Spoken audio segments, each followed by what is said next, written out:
Lots of lawmakers have cut their vacations short and returned to Washington to hear the Obama administration make the case for using military force against Syria. President Obama has asked Congress to authorize a military strike that will hold the Syrian president accountable for using chemical weapons against his own people, and the president has won the support of the top Republican in Congress.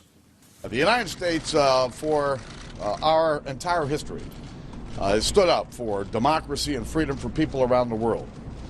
The use of these weapons has to be responded to, and only the United States has the capability and the capacity to stop Assad and to warn others around the world that this type of behavior is not going to be tolerated.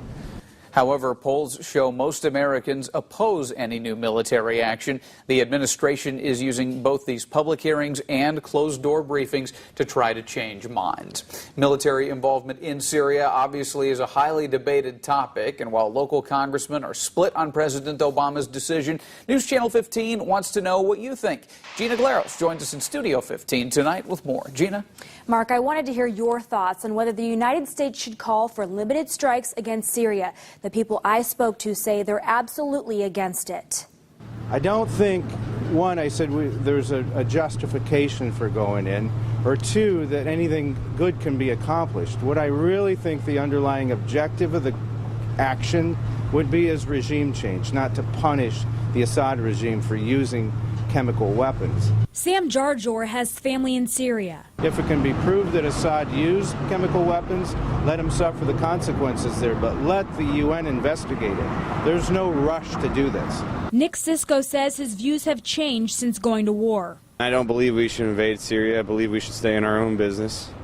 As a veteran of Iraq, I don't think we should continue in any war, period, that doesn't involve us unless it's our home front that we have to protect. Congressman Marlin Stutzman seems to agree with staying out. He says, quote, I am deeply skeptical of American military involvement in Syria. After ignoring his own red line in recent days, President Obama again outlined no clear strategy or objective should we take military action.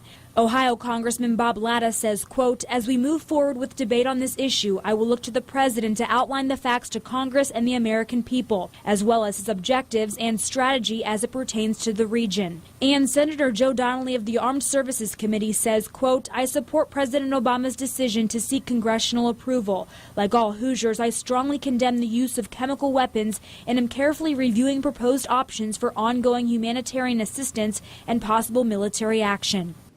We'll continue to follow this debate and bring you the latest information as it becomes available. In Studio 15, Gina Glaros, News Channel 15.